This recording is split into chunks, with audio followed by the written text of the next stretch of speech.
여러분 안녕하십니까, 진성호입니다. 국민의힘은 지금 이준석 대표가 잠적 아닌 잠적을 하면서 논란에 휩싸이고 있습니다. 윤석열과 국민의힘은 외면한 채 이준석은 지금 자기 정치를 하고 있다는 비판을 받고 있습니다.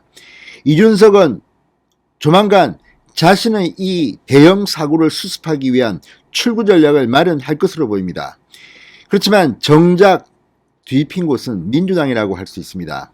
자, 민주당 지금 이재명 선거대책위원회에서 사실상 넘버 3 자리인 이 공동 상임선대위원장 조동현 씨가 결국 오늘 사퇴했습니다.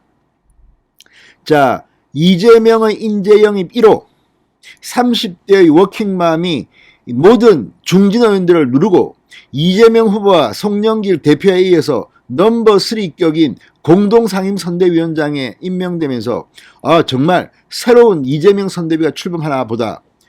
지금 윤석열 선대위는 지금 구성 때문에 논란인데 이재명 선대위는 기존의 선대위를 완전히 해체시키고 30대 여성 우주 전문가, 우주산업, 우주항공 전문가를 영입해서 새로 시작하나 보다 이렇게 기대를 모았습니다. 그러나 며칠 가지 못해서 지금 이재명 후보는 결국 이 넘버 3 공동 상임선대위원장 조동현 씨의 사퇴를 인정하고 만 겁니다. 그런데 이 사퇴 과정이 논란이 있습니다. 지금 백혜련 의원, 인재영입 조직의 책임자인 백혜련 의원은 송영길 대표 쪽에서 데리고 왔다고 했습니다. 자신은 모른다는 취지입니다. 자, 그동안 안민석 의원을 비롯해서 민주당 선대위 측은 이 가로세로 연구소가 이 문제를 처음 제기했을 때 가짜 뉴스라면서 강력한 법적 대응을 예고한 바 있습니다. 그런데 조동현 위원장 본인이 KBS 라디오에 나와서 사실을 시인했습니다. 그리고 그 유탄은 지금 송영길 대표로 향하고 있습니다. 자, 송영길 대표의 동생, 지금 이 조동현 영입에 관련이 있는 것으로 드러나고 있습니다. 그리고 무엇보다 송영길 대표 지금 조동현 씨와 관련해서 말을 했는데 그것이 또 다른 불씨가 되고 있습니다. 뿐만 아니라 이 조동현 씨의 실종 신고까지 했던 민주당, 한밤에 경찰이 출동하고 집에 있었습니다. 이런 난리 아닌 난리를 피운 민주당, 지금 송영길 대표는 조동현 씨의 사퇴에 대해서도 조동현 씨의 사퇴 의사가 강하다면서 주말쯤 만나서 설득을 할 것처럼 이야기했습니다. 그런데 이재명 후보가 송영길 대표를 완전히 무시하고 사퇴를 사실상 선언해버렸습니다. 민주당 선대위는 허겁지겁 이재명 후보의 말이 있고 나서 사퇴를 공식화했습니다. 이 과정도 심상치 않습니다. 자, 송영길 대표는 왜 이런 수상한 행동을 했을까요? 그리고 이재명 후보, 이제 송영길 대표, 그동안 자신을 도와준 것으로 알려졌는데 이제 완전히 버린 걸까요? 지금 이번 사태로 송영길 대표의 대표직이 흔들리고 있습니다. 지금 국민의힘의 이준석 대표도 사퇴하라는 여론이 당원들을 중심으로 일어나고 있습니다. 송영길 대표도 그 자리를 계속 지킬 수 있을지 모릅니다. 어쩌면 이번 대통령 선거는 여야 대표들이 날아가고 아니면 날아가지는 않더라도 식물 대표로 치러지는 그런 초유의 대통령 선거가 될 가능성이 점점 더 높아지고 있습니다. 지금 민주당에서 무슨 일이 벌어질까요? 중앙일보는 이 사태를 제2의 조국 사태로 이야기할 정도로 지금 조국 사태 때와 분위기가 상당히 흡사합니다. 진성호의 융단 폭격 시작합니다. 송영길 민주당 대표를 융단 폭격합니다. 방송에 앞서 아직 진성호 방송에 구독자가 아니신 분은 붉은색 구독 버튼 눌러주십시오. 더 좋은 방송으로 보답하겠습니다. 자, 조동현 민주당 공동상임선대위원장의 사생활 논란으로 영입 사흘째인 3일 사퇴가 결국 결정됐습니다. 이재명 후보가 모든 책임은 후보인 내가 지겠다면서 빠른 사퇴 수습 의지를 밝혔지만 송영길 대표의 오늘 하루 행적은 이런 빠른 수습을 불가능하게 할 것으로 보입니다. 자, 저는 백의종 군속 쇄신을 외쳤던 민주당 선대위가 지금 다시 난파선처럼 변하고 있습니다. 어제 어젯밤 이 조동현 위원장이 돌연 페이스북에 사퇴를 시사하는 글을 올렸습니다. 안녕히 계세요 그랬습니다. 그리고 잠적했습니다. 송영길 대표 충격을 받은 모양입니다. 민주당이 실종 신고를 했다고 합니다. 그리고 경찰이 출동했습니다. 그런데 집에 있었습니다. 이 무슨 말입니까? 일반적으로 성인이 실종됐다고 신고하면 이렇게 빨리 경찰이 움직입니까? 아무튼 이걸 보면 송영길 대표는 무슨 생각으로 움직인 걸까요? 그만큼 본인 책임론에 긴장하고 있는 걸까요? 자, 송영길 대표가 오늘 오전 9시 국회 당대표실 앞에서 기자들에게 이렇게 말했습니다. 다행히 아침에 조 위원장과 통화가 됐다. 내게 전화로 사퇴 의사를 밝혔다. 일단 이번 주말 직접 만나서 여러 대화를 나누어 보고 판단할 생각이다. 그러니까 사퇴 의사를 수용하지 않고 이번 주말에 직접 만나서 대화를 나눠보고 판단할 생각이다. 그런데 반나절이 돼서 오후 3시 고용진 수석 대변인이 발표를 했습니다. 송영길 대표가 조 위원장의 뜻을 존중할 수밖에 없어 이 후보와 상의해 사직을 수용한다. 공식적으로 사퇴한 겁니다. 사흘 만에. 영입 인재 1호입니다. 넘버 3입니다. 자, 이재명 후보 이 앞서 오후 1시 30분쯤 세상을 바꿔 보겠다는 결단으로 저와 함께 하려다가 본인과 가족들이 큰 상처를 받게 됐다. 미안하다. 조 위원장 사의 표명을 페이스북에 알리고 사퇴 수순을 공식화했습니다.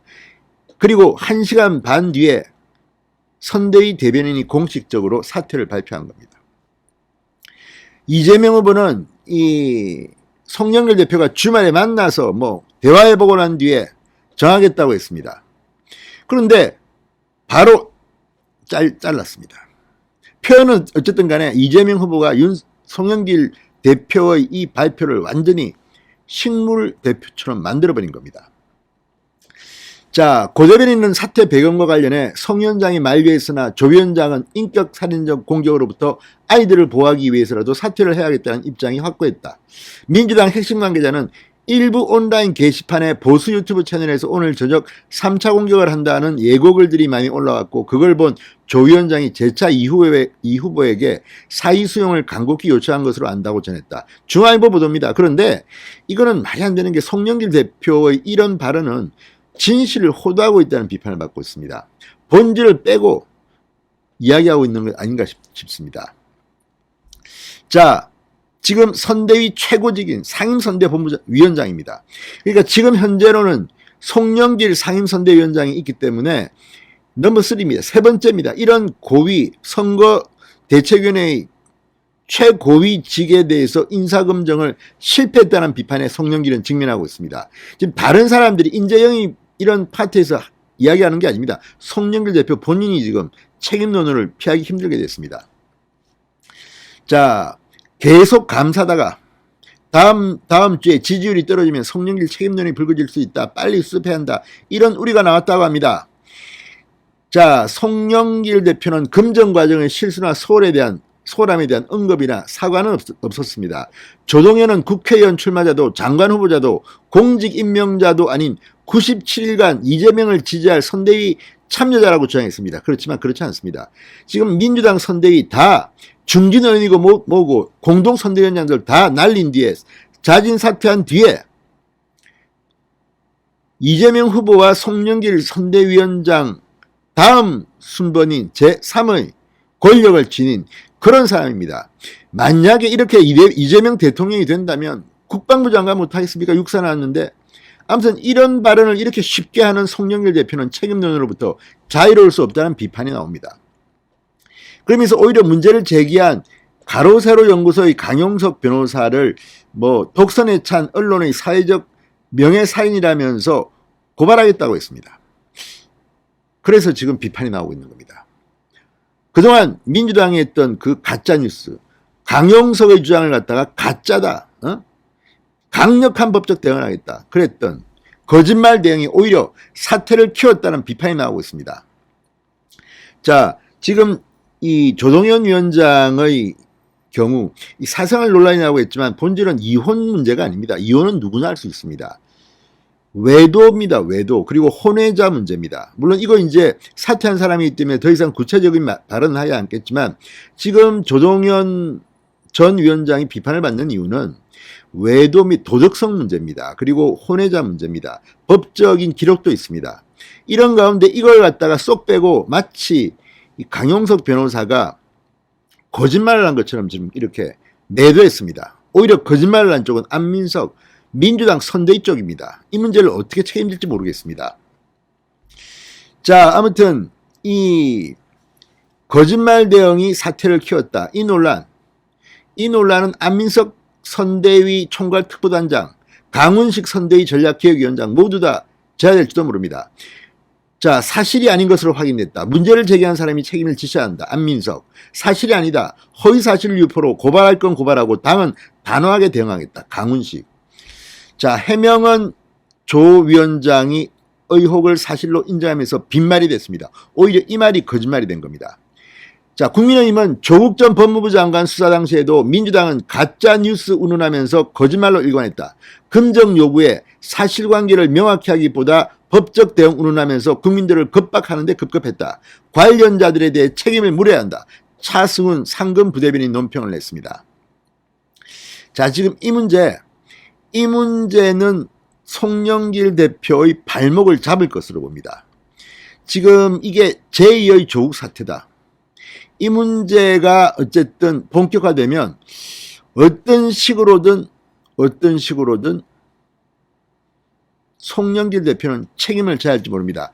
또 오늘 아주 충격적인 일이 공개됐습니다. 조선일보가 보도한 데 따르면 지금 조동현 전 위원장의 경우 이 송영길 대표의 동생과 책을 함께 썼던 공저자라고 합니다.